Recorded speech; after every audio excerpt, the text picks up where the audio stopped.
They're keen to change that. Talk to us about some of what they're doing different, if at all. Well, very good afternoon, Sophie. Indeed, the president, I'm being informed, has just left Matu, and he is expected anytime here in Kangundo. Of course, we are at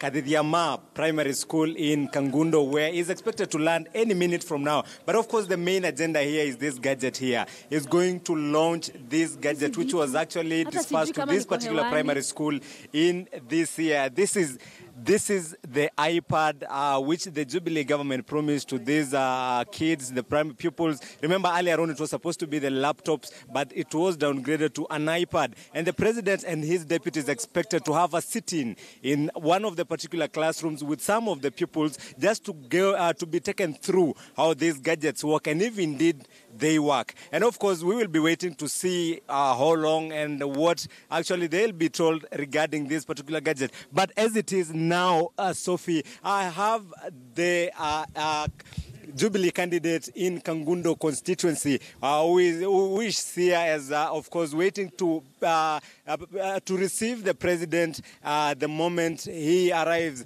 Her name is Rose Ndinda Wambua, who is the candidate here, and she is going to tell us what they expect now, being a representative of Jubilee on the ground, as well representing the residents of this particular constituency. Mheshimiwa, asante sana. This is KTN News, and of course, many have argued that this is a Wiper stronghold.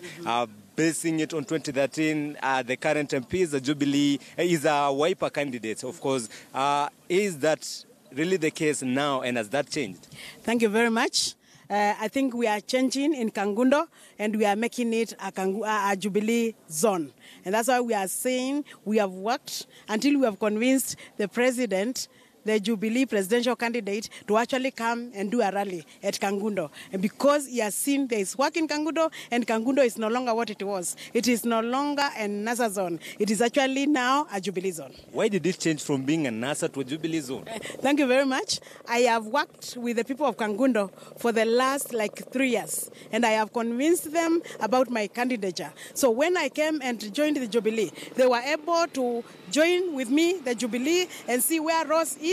That's why they think we are going to do good. Yes. Yeah. Well, Sophie, that is Rose Ndinda Wambua, the Jubilee candidate here. She's one of the candidates expected the president to drum up support for. Remember, the Jubilee woman representative candidate here, Agnes Kavindu, is as well expected here, of course, to receive the president. But as what I can confirm too is that the plane carrying some of the dignitaries has actually arrived, and we expect the deputy president to land any minute from now. Of course, later on in the next few minutes, we'll be having the president landing as well, where they'll be going straight to that classroom to be taken through how those gadgets work. And of course, as it is now, I'll take you back to Studio Sophie as we, of course, prepare for the president to land here. I'm being told that we can't be allowed here to continue with this live link, but I'll throw it back to you, Sophie, in studio. All right, we need to make way for the chopper, I imagine. Thank you so much, Jeff Kirui, live for us there as the Jubilee makes its campaign trail, makes its way through Machakos. So he's in Kangundo right now. We understand Matu as well, so he'll be going a Kala and Kennel as well, culminating in a major rally at Machakos Stadium. So we'll keep you posted on how that pans out in the rest of the coming hours. As we understand, the candidates just arriving now. That's the president and his running mate, amongst other officials and members of the Jubilee Party. Now, Zimbabwe, in other news, has auctioned cattle worth $1 million to raise money for the African Union, that's AU Foundation, to help end the donor dependency syndrome. President Robert Mugabe says he made the donation of 300 cattle from his herd, and other Zimbabweans